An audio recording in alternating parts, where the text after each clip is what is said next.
Hi friends, welcome back to Deepika talks YouTube channel. ఏంటి కొత్త voice వస్తుంది అనుకుంటున్నారా? నాదే అండి, భయపడకండి. ఈ వాయిస్ వినే అయితే నాకు నిన్న వీడియో చేసేటప్పటికే హెడ్ ఎక్, బాడీ పెయిన్స్, కొంచెం థ్రోట్ పెయిన్ అయితే వచ్చినాయి అన్నమాట. నైట్ వరకు విపరీతంగా అయిపోయాయి. అందుకే వాయిస్ అనేది ఇలా వస్తుంది. మీరు అయితే ఏమాత్రం భయపడకండి. ఇక్కడ నేనైతే సింపుల్గా టేస్టీగా టమాటా పప్పు అయితే చేసి చూపిస్తున్నాను. బ్యాచిలర్సే కానీ ఫ్యామిలీసే కానీ ఈజీగా తక్కువ టైంలో ఎలా చేసుకోవాలో చూసేసేయండి. ఇక్కడ నేనైతే కందిపప్పును పావు గంట ముందే అయితే కడిగి నానబెట్టుకున్నాను. అలాగే పచ్చిమిర్చి, టమాటాలు కూడా కట్ చేసి పెట్టుకున్నాను. నేను వెల్లుల్లి పేస్ట్ అయితే వేస్తానండి. అది ముందుగానే ఒక 4 నుంచి 5 వరకు తీసుకొని దంచి పక్కన పెట్టేసుకున్నాను. ఇప్పుడు పప్పు ఎలా ప్రిపేర్ చేసుకోవాలో చూసేద్దాం. ఇవన్నీ రెడీగా ఉంటే పప్పులు చేయడానికి మనకి ఎంత టైం అయితే పట్టదనమాట. ఇప్పుడు ఒక కుక్కర్ తీసుకొని నానబెట్టుకున్న పప్పు మొత్తాన్ని కూడా అందులో వేసుకోవాలి.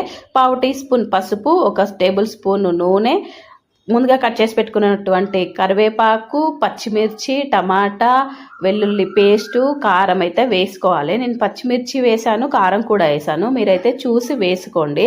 ఇవిలా అన్నీ వేసుకున్న తర్వాతకి ఒకసారి కలిపేసుకొని తగినన్ని వాటర్ పోసేసుకొని 2 విజిల్స్ అయితే పెట్టుకోవాలన్నమాట. 2 విజిల్స్ తర్వాత పప్పు అయితే ఈ విధంగా ఉడికిందండి.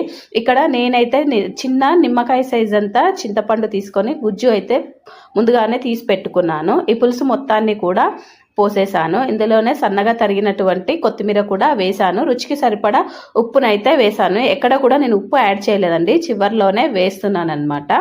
చింతపండు పులుసు ఇష్టం లేని వాళ్ళు స్కిప్ చేయండి, ఇష్టం ఉన్న వాళ్ళు వేసేసుకోండి. ఇలా రెడీ అయిన పప్పులోకి తాలింపు అయితే వేసుకోవాలన్నమాట. తాలింపు వేసిన తర్వాతకి ఒక 2 నిమిషాలు స్టవ్ మీద పెట్టి ఉడికించుకున్నట్టయితే ఆ పులుసు మొత్తం కూడా ఉడికి పప్పు అయితే మంచి టేస్ట్ అయితే వస్తుంది.